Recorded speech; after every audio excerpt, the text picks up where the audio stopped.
Yung headlight kasi natin is naka-violet projector mga bossing. Yan, kaya wala tayong kasiguraduhan. Wala pong palakad dyan ha. Lalakad natin ng talagang lakad. Okay. So, dito tayo ngayon sa Marikina. I-re-register na natin itong motor natin na si Labubu. Okay. So, bali ito, susubukan natin ito walang daya. Kung pasok ba yung ating violet projector mga bossing. Tapos syempre yung taillight, bali ito yung taillight natin, kakabit ko lang na ito. Yan. So maliwanag naman yung buga ng taillight.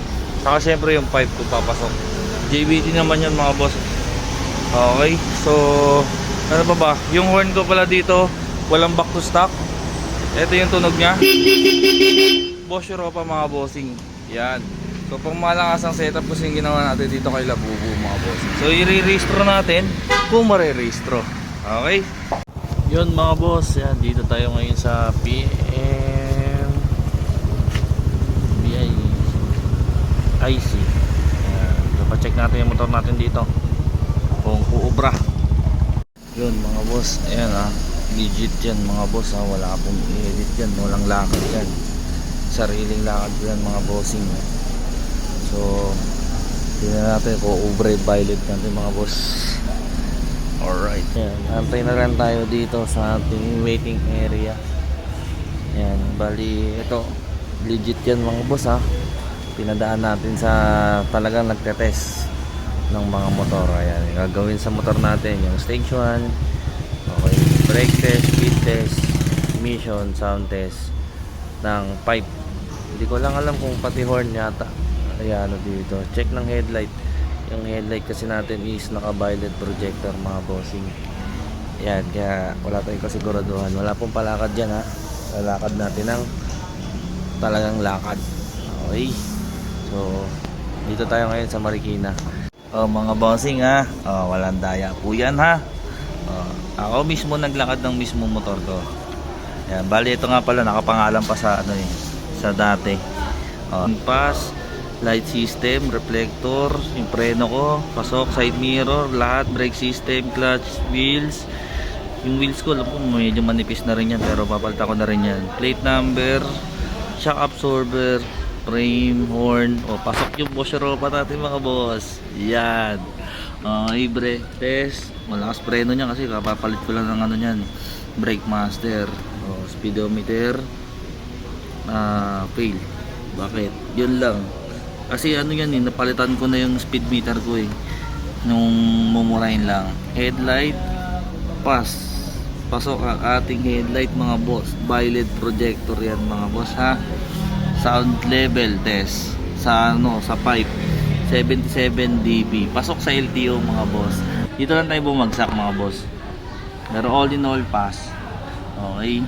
So ito hindi ko naman maitatanggi ito kasi yung stock ko kasi na speed meter wala na kasi yun. Yan, kaya dito lumabas dito doon dito is 4.1. Ganito yung tsura nya, pakita ko sa inyo. Okay, diretso na tayo sa LTO mga boss. Ito na ang tunay na resto. Ayan, pakita ko sa inyo ito po yung speed meter natin mga boss. Yun alright. Ito yung itsura ng speed meter ko. Ayan, 4194 yung Odo.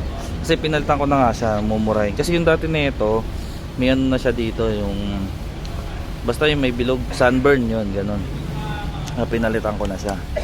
Ayan, gana lahat yan. Check nyo yung signal light niya, ng haba niya, mahuhuli pa ba yan? Haba ng signal light niyan. Wala rito. Yan, solid yan mga bossing. Violet projector setup na all white concept. Pasok na, diretso na tayo sa LTO Marikina mga bossing. Para sure ball na talaga makaka-registro tayo. Alright. Bossing, lakad na tayo. Dito tayo ngayon sa LTO Marikina mga boss. Yan. Baka sabihin nyo kasi hindi legit yung ating pagpaparehistro.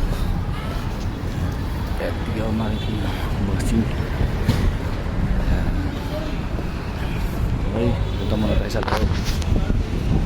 Mga bossing, nakapagpasa na tayo ng papel. Andang Royalson. Ibarda Luisa Mardi. Dito na tayo mga boss. Villa Franca Joey. Dito tayo Sa LTO Marikina mga boss.